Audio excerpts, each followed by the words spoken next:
there, grammar splainies. When do you use put and when do you use place? Put it here, place it here. Let's learn.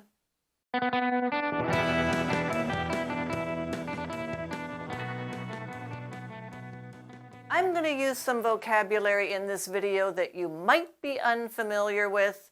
Look for these words ascribe and endow.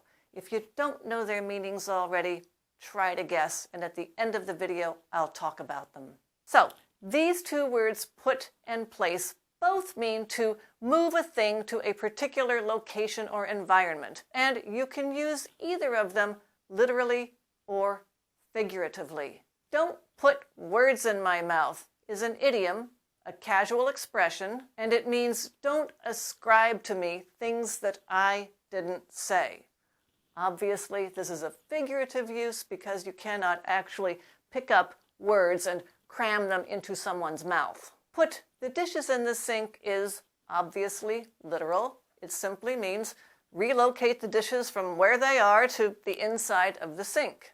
So what happens if we use place in those two sentences? Can I say, don't place words in my mouth? Well, aside from the fact that put words in my mouth is a fixed expression, more or less. It's an idiom.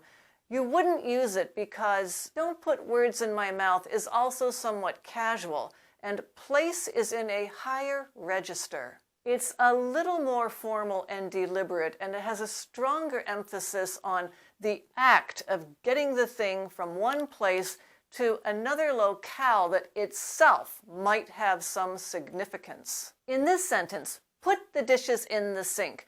I'm just telling you where I want the dishes. I don't so much care how they get there, I just want them in the sink. In this sentence, place the dishes in the sink, I'm telling you what I want you to do with your hands. This sentence actually summons a picture or an image of you carrying the dishes in your hands and placing them, setting them in the sink. There's some care and deliberateness in your action and in the choice of that location. Here is another sentence.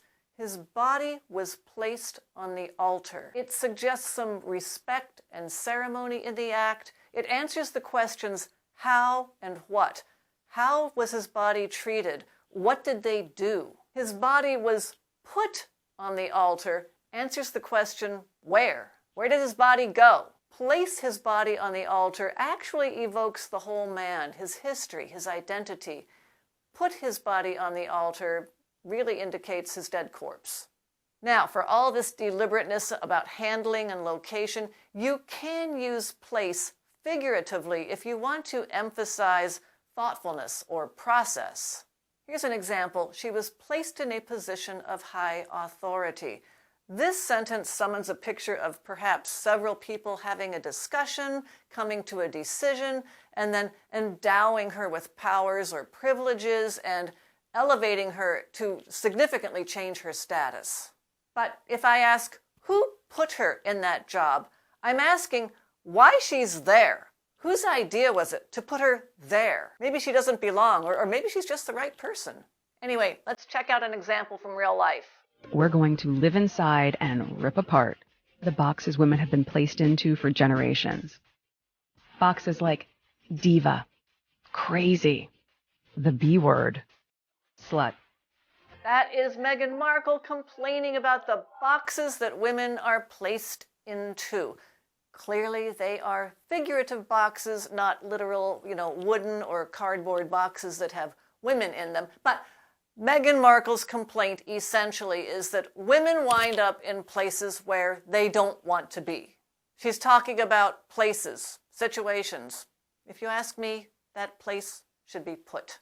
Put them in boxes. I use examples from prominent people like this who are reading carefully crafted scripts because I want to show you they can get it wrong. Politicians, influencers, reporters, they all make these mistakes. So if you hear or read something that contradicts your understanding of the rules of English, don't give up on your understanding.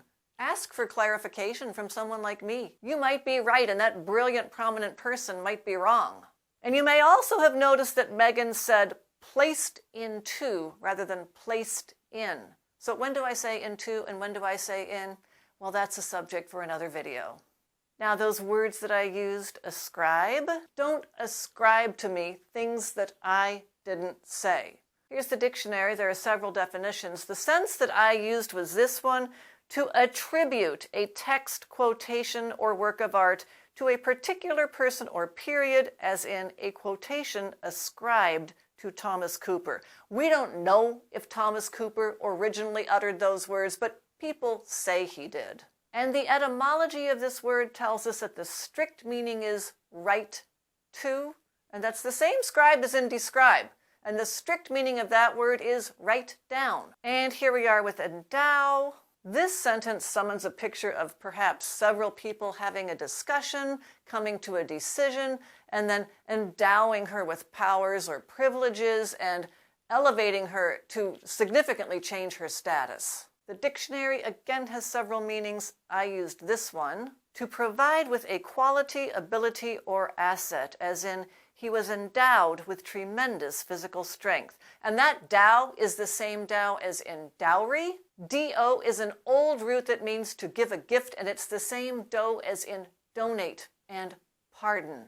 Learn those building blocks of words to strengthen your vocabulary. And ask me if you have any questions.